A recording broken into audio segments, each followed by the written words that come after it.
Elhamdülillah, elhamdülillah, elhamdülillah. Estağfurullah, estağfurullah, estağfurullah. El-azim, ellezi, la ilahe illahu, el-hayyul kayyum. Ve etûbü ileyh. Vesselam tevbete, vel mağfirete, vel hidayete, innehu et-tevvâber rahîm. Vâfu anna ya kerim, vâfu anna ya kerim, vâfu anna ya kerim. Vakfir lana bi fadlika ya Rahman ya Rahim. Ya Meliku ya Kuddusu ya Hafız ya Allah. El evveli Allah, el ahiri Allah, el zahiri Allah, el batini Allah. Hayriki ve şerriki minallahu Teala. Ve eşhedü en la ilahe illallah. Ve eşhedü enne Muhammeden abduhu ve resuluhu. Esselatu vesselamu aleyke ya Resulallah. Esselatu vesselamu aleyke ya Habiballah. Esselatu vesselamu aleyke ya seyyidinel evveline vel ahirin. İşfelene ya şefiyel müslimîn. Bir rahmetike ya erhamer rahimin. Kâle Allahu Teala fi kitabel kerim. Euzu billahi mineşşeytanirracim. Bismillahirrahmanirrahim. Femen ya'mel miskale zerretin hayran yara. Ve men ya'mel miskale zerretin şerren yara. Allahu Teala said in our book, whoever does an atom's weight of good shall see it. Whoever does an atom's weight of evil shall see it. When this particular verse was revealed,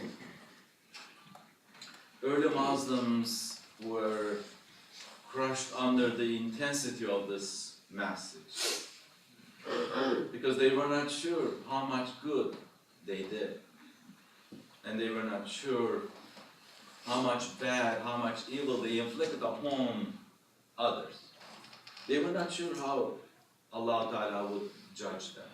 Sometimes they had good intentions which did not really produce any good action. Sometimes they had bad intentions, but they did not turn those intentions into reality.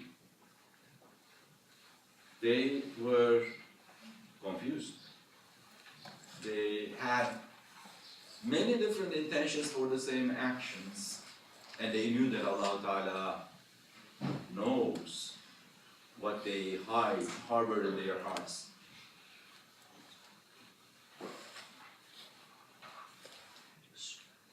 Their actions were visible, their intentions were hidden. Rasulullah sallallahu alaihi wasallam clarified with this tradition.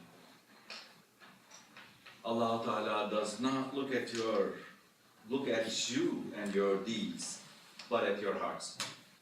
He also said, actions are by intentions, and actions for every person is what he intended. Meaning that what really defines us is not our actions which are most visible. We are being perceived by our actions. But with this hadith, Rasulullah is saying that what defines you, the way you are being defined, is happening through your intentions. And Allah Ta'ala will look at your intentions before He looks at your actions. This teaches us the importance of our intentions. Because intentions are the driving force behind our action. And our intentions starts with an idea, with a thought that comes into our minds through external influences, or our internal state brings up an idea at pause. Most of the time we don't know where it comes from. We cannot identify the source. We cannot tell, we cannot see an intermediary, recognizable intermediary that influences us to that thought. That's why it is called inspiration. There are good inspirations, bad inspirations, but what matters is that whenever an idea comes to our minds, it drives our inclinations, intentions. it creates tendencies in the heart. Through those tendencies, we start planning to act upon those tendencies.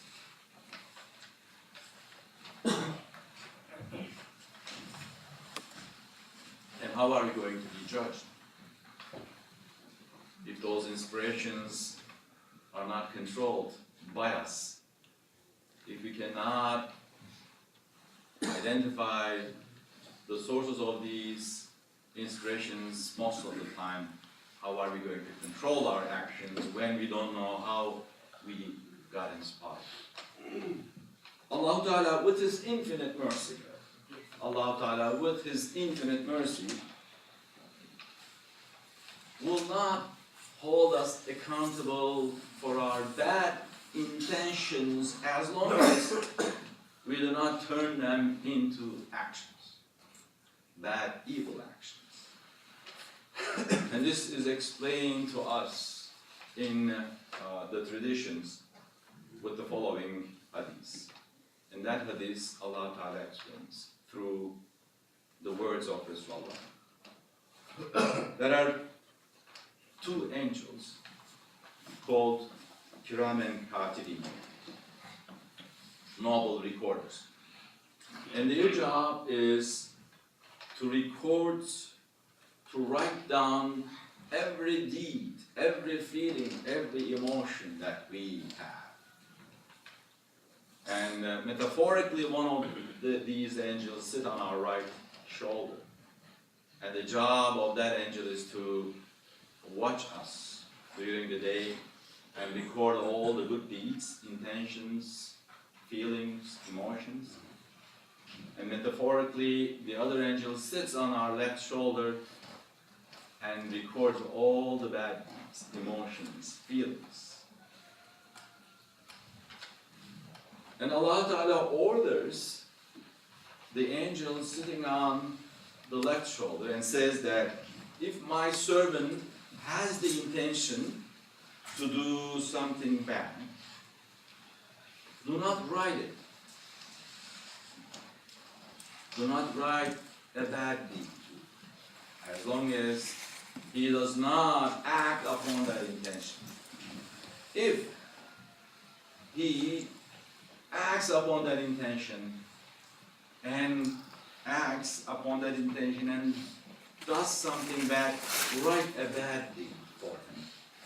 And he turns to the angel on the right and says that if my servant has a good intention, sincere good intention to do something good, write a good deed for him without waiting, immediately. If he was able to turn that intention into reality, if he acts upon that intention and produce something good, write him 10 good things. That is the mercy of Allah Ta'ala. Through His generosity, He is encouraging us to cleanse our intentions, to shape our intentions into good intentions, so that we can tame our actions as well. In order to be forgiven for our bad intentions, it is important to understand that we must consciously and willingly stop the temptations. We must consciously stop our evil actions so that they don't hurt him. If someone has the intention to do something bad, and if he has the power to do it, if he's capable of doing it, and if he doesn't do it, then he will be forgiven. Rasulullah said, if two Muslims pull their swords to kill each other, both the killer and the one who got killed are destined for the hell. And they ask, the one who got killed, what crime did he commit? What was his mistake? And Rasulullah said that he also wished to kill, if he had the opportunity, he would have killed. To be able to be forgiven for the bad deeds, one must have the conscious will to stop, even if he has the power. Even if, when you are angry, and if you are swallowing your anger, if you have the urge to hurt someone, to injure someone, to say something bad, insult to someone, and you are capable of doing that, but if you're not doing, you're forgiven. On the other hand, it is also possible to turn a bad deed, a bad intention into a good deed. Allah Ta'ala is so generous that if, during this struggle, if someone realizes that the bad intention doesn't befit to a Muslim, if he has this urge to commit a sin, if he has this urge, an intention to do something bad, and all of a sudden, with consciously he realizes that this is not what I'm supposed to do, and feels the shame and remorse, that intention is converted into a good thing. That is the generosity of Allah. Even the bad intentions can be converted, transformed into good deeds if we have the strength, if we have the determination. Since everything depends on our intention, and since everything depends on our determination to go forward with the good intentions or being able to stop the bad intentions, we really have to understand the causes behind those intentions. There is a beautiful traditions Rasulullah sallallahu alaihi wasallam narrated by Ibn Mas'ud. Rasulullah said, there are 2 points in the heart. One impresses a person with the touch of the angels, the confirmation of the truth and the promise of good. The other tempts a person with the infection of your enemy, shaitan al-la'in, the denial of truth, prevention from doing good, and promise of ill. So there are 2 kinds of inspirations. Our hearts are open to 2 kinds of inspiration. The good inspirations and beneficial inspirations are called angelic inspirations. These are the inspirations, ideas that come to my mind. These are sent to us by Allah Ta'ala to encourage us to do good. And through these inspirations, we are able to act and perform good deeds. The angel is called the inspirer.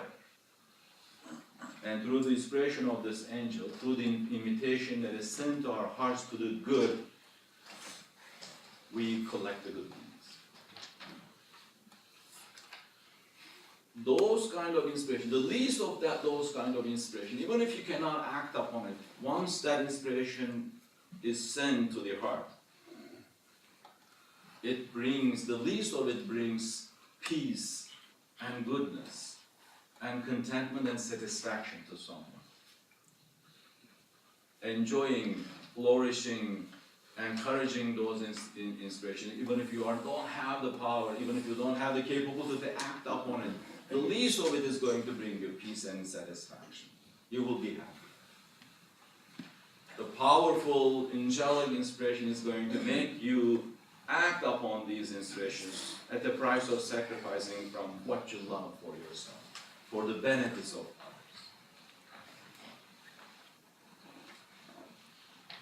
It is said that working lawfully and bringing sustenance for the family is the result of such powerful angelic inspiration. This is the generosity and mercy of Allah Ta'ala. Angelic inspirations bring benefits not only to you, but everybody else that touches you, if you act upon those inspirations. Bad inspirations are associated with evil thoughts. These are the inspirations that will encourage actions that would harm you and others. It is important to know the temptations of the devil, Shaitan and lying. It is important to know how he operates so that we can protect ourselves. We can protect our inspirations. We can protect our inclinations. The inclinations, inspirations that are produced by Shaitan and lying is called delusions, waswasa, imaginations. That is the only thing that Shaitan and lying does. He generates, he fabricates delusions. He fabricates a reality which is contradicting what the actual reality. He makes us think what is good as bad. He makes us see our enemy as friend. He makes us see our friend as an enemy. These are all inspirations, evil inspirations coming from Shaitan. He is persistent. He's going to constantly make suggestions. If he cannot tempt you, he's going to change his suggestions until he gets something from you. That is the way he operates. He will constantly produce new imaginations, new delusions. He's going to pull you from one imagination to another. He's going to make a proposal. He's going to propose you to commit an adultery. You're going to reject. He's going to propose you to go to bar and drink because he wants to control your mind. You're going to reject. He's going to incite anger. When you reject, he's going to praise you. He wants to incite arrogance so that you feel that you are better than anybody. He's not going to stop until he gets something out of you. He may even incite you to do something little, to do little good, to be able to delay or prevent something bigger and better. He's going to incite you to pray while you're permitted to delay your prayer. When somebody asks you, immediately need your help. He has many tricks. What I'm trying to say is that he will not stop, keep changing his proposals from one thing to another until he gets at least one thing. It is reported that it is reported by Anas ibn Malik that Rasulullah said, Shaitan lion sticks his trunk into the human chest. If the son of Adam takes refuge in Allah, then the Shaitan lion steps back. If the person forgets Allah, he sucks his heart out of his chest. Hence, the key to protect ourselves from the evil inspiration is to remember Allah Ta'ala. Because evil inspirations and the remembrance of Allah Ta'ala cannot stay together in one place, in one heart. You cannot have the love of God. You cannot have the love of Allah Ta'ala. You cannot remember Allah Ta'ala at the same time can open your heart to evil inspirations. The only way to resist and protect ourselves from the inspirations of Shaitan and lying is to constantly remember, be aware of his divine wisdom and his divinity. What will save us is to stay away from everything that makes us forget Allah Ta'ala and to embrace everything that will make us remember, love Him. He says in one of the Qudsi hadiths, Allah Ta'ala says, from the lips of Rasulullah Sallallahu Alaihi Wasallam, I am as my servant thinks of me. I am with him when he mentions me. If he mentions me to himself, I mention him to myself. If he mentions me in an assembly, I mention him in a better, bigger assembly. If he draws near to me a hand's length, I draw near to him an arm's length. And if he comes to me walking, I go him at speed. This is the key to salvation. He is ready to come and embrace if we make the little attempt. If we make the little attempt to resist the temptations of our ego against evil temptations. Ya Rahman, Ya Rahim. O the most merciful, most compassionate one, you love to forgive our sins. Give us strength against the trials of this world. Open our hearts to angelic inspirations. Close our hearts to the inspiration of Shaitan al-A'in. When you test us with little difficulties, little trials, little hunger, and when you see us impatient, do not increase your trials upon us. Enable us to serve humanity, to serve by your name. Enable us decorate ourselves with the beautiful qualities of Rasulullah sallallahu alaihi wasallam. When you shower us with your bounties and see us thankless, do not stop showering us with your bounty. Ya Wahid, unify Ummah Muhammad. Increase our faith. Your beloved Rasulullah sallallahu alaihi wasallam taught us the condition of faith as if we don't love each other for your sake, our faith will not be completed. Open our hearts to love and compassion. Close our eyes and ears to the mistakes of others. Unify your Ummah. Ameen, Ameen, Alhamdulillah.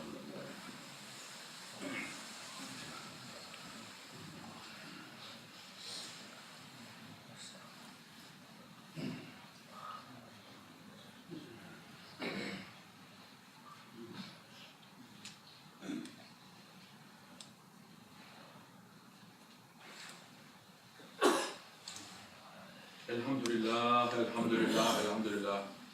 Allahumma salli ala Sayyidina Muhammadin mahtalaf al-malawan.